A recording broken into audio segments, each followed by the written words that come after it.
Hi friends, welcome to my channel. ఈరోజు వైజాగ్ నుంచి హైదరాబాద్ ఫ్లైట్లో వెళ్తున్నాను ఫ్రెండ్స్. సో ఇది మీకు కొత్తగా వెళ్ళే వాళ్ళకి ఉపయోగపడుతుందని తెలుస్తున్నాను. ఇక్కడికి లోపలికి ఎంట్రీ అవ్వగానే ఇక్కడ మనకి మన ఆధార్ కార్డు, ఐడెంటిఫికేషన్ ప్రూఫ్, మన ఫ్లైట్ టికెట్ వీళ్ళకి చూపించాల్సి ఉంది. అప్పుడే మనల్ని చెక్ చేసి లోపలికి పంపిస్తారు.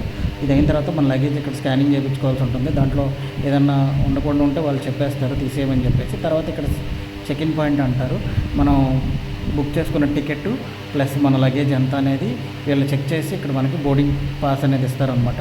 లగేజ్ 8 kgs అయితే కనుక మనం వీళ్ళకి సబ్మిట్ చేసేసుకోవచ్చు, వాళ్ళు లగేజ్లో పంపించేస్తారు. అదే 7 kgs అయితే కనుక మనం క్యాబిన్లో పెట్టేసుకోవచ్చు. క్యాబిన్లో పెట్టుకోవటం బెస్ట్, ఎందుకంటే మీ అంటే ఉంటుంది, మళ్ళీ మీ లగేజ్ గురించి వెయిట్ చేయాల్సిన అవసరం ఉండదు. ఇక్కడ క్యాంటీన్ ఫ్రెండ్స్, ఇక్కడ ఏంటంటే చాలా ఎక్స్పెన్సివ్గా ఉంది. నేను 2 గారి సాంబార్తో తీసుకున్నాను, 200 రూపీస్ ఛార్జ్ చేశారు.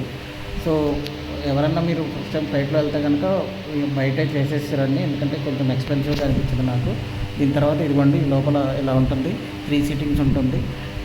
ఫ్రెండ్స్ చాలామంది చూస్తున్నారు కానీ లైక్ చేయట్లేదు, సబ్స్క్రైబ్ చేయట్లేదు. దయచేసి లైక్ చేయండి, సబ్స్క్రైబ్ చేయండి.